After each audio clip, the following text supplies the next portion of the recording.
মেদিনীপুরে রয়েছেন মুখ্যমন্ত্রী মমতা বন্দ্যোপাধ্যায়, সরাসরি নজর রাখবো সেদিকে। আমরা ধন্যবাদ এবং কৃতজ্ঞতা জানাই, প্রণাম জানাই ও সালাম জানাই। এই কেশপুর আমি একদিন বলেছিলাম, হ্যাঁ অ্যাম্বুলেন্সটা ছেড়ে দিন, অ্যাম্বুলেন্সটা বেরিয়ে যান, আস্তে আস্তে জায়গা করে দিচ্ছি, বেরিয়ে যান। হ্যাঁ হ্যাঁ, পেশেন্ট আছে বলে আস্তে আস্তে বেরিয়ে যান। না না না, আপনি যান, চিন্তা করবেন না, আস্তে আস্তে যান, পেশেন্ট আগে যাবে। আমি আপনাদের যেটা বলছি, আমি এই কেশপুরের মাটিতে আগে অনেকবার এসেছি এবং আপনাদের এখানে যে অত্যাচার হতো ওই জামশেদ ভবনের নামে, সেই অত্যাচার, সেইগুলোই এখন বিজেপি হয়েছে। সেই অত্যাচারের বিরুদ্ধে একটার পর একটা ডেড বডি নিয়ে দিনের পর দিন যখন আমি কেশপুরে এসেছি, এই অত্যাচারের বিরুদ্ধে আমি বলেছিলাম সিপিএম এর শেষপুর এই কেশপুর থেকে হবে। আজও বলে যাচ্ছি,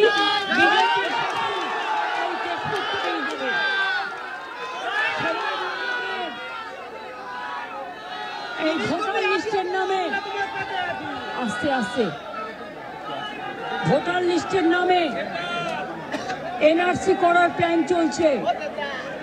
বিজেপিকে আমি বিশ্বাস করি না। যাদের এপিক কার্ড আছেও, যাদের আধার কার্ড আছেও, যাদের রেশন কার্ড আছেও, তারা দয়া করে আবার ভোট তুলবেন।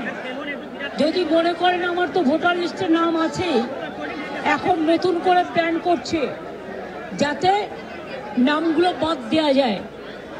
আপনারা জেনে রাখুন, আপনাদের গায়ে হাত পড়লে আমরা কেউ ছেড়ে কথা বলবো না এবং এটা আমাদের লড়াই, অস্তিত্বের লড়াই, ঠিকানার লড়াই, সম্প্রীতির লড়াই, সংস্কৃতির লড়াই, মা বোনদের সম্মানের লড়াই, ছাত্র যৌবনের লড়াই, হিন্দু মুসলমান, তপশিলি আদিবাসী জনজাতি সবার লড়াই, হকার থেকে দোকানদার, সব ভাষা সব ধর্মকে নিয়েই। পরিষ্কার বলছি, প্রত্যেকে কিন্তু ভোটার লিস্টের নামটা দয়া করে তুলবেন। আর যারা বাইরে পরিযায়ী শ্রমিক হিসেবে কাজ করছেন কিন্তু অত্যাচারিত হয়ে ফিরে আসছেন, তাদের জন্য আমাদের একটা ওয়েব লাইনে একটা পোর্টাল আছে পরিযায়ী শ্রমিকদের জন্য। তারা সেখানে জানান যে আমরা ফিরে এসেছি, আমাদের সাহায্য করা হোক। তাহলে যারা ফিরে আসবে সঙ্গে সঙ্গে তাদের রেশন কার্ড করে দেওয়া, তাদের স্বাস্থ্যসাথী কার্ড করে দেওয়া, তাদের লক্ষ্মীর ভান্ডার করে দেওয়া, তাদের মেধাশ্রী করে দেওয়া, তাদের ঐক্যশ্রী করে দেওয়া, তাদের শিক্ষাশ্রী করে দেওয়া, যদি কারো বাড়ি না থাকে কমিউনিটি কিচেন করে দেবো এবং তারা কর্মশ্রীর কাজে অংশগ্রহণ করবে, যেটা 100 দিনের কাজ বলতো, আমাদের এখানে কর্মশ্রী আছে।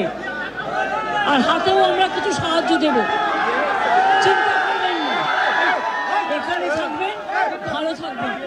অনেক কিছু এখানে হচ্ছে। বাংলাকে ভালোবাসুন, বাংলায় থাকুন, কোনো মুম্বাইতে গিয়ে জীবন নষ্ট করার দরকার নেই, গুরগাঁওকে দিয়ে বিজেপির অত্যাচারিত হতে দরকার নেই।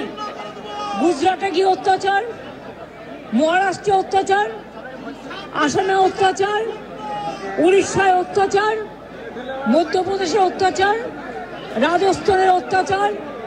মনে রাখবেন, আমরা মাথা নত করতে শিখিনি। ফিরে আসুন বাংলা।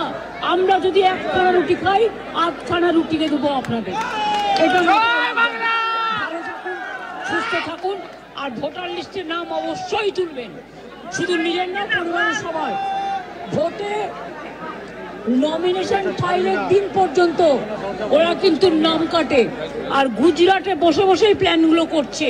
এই প্ল্যান ঘ্যাচাং ফু করে দিতে হবে, মানে কেটে দিতে হবে। ঠিক আছে, মানুষ যারা জেনুইন ভোটার প্রত্যেকে যাতে ভোটার থাকে তার ব্যবস্থা করতে হবে।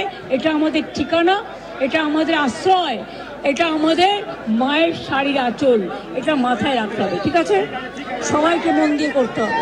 অনেক ধন্যবাদ।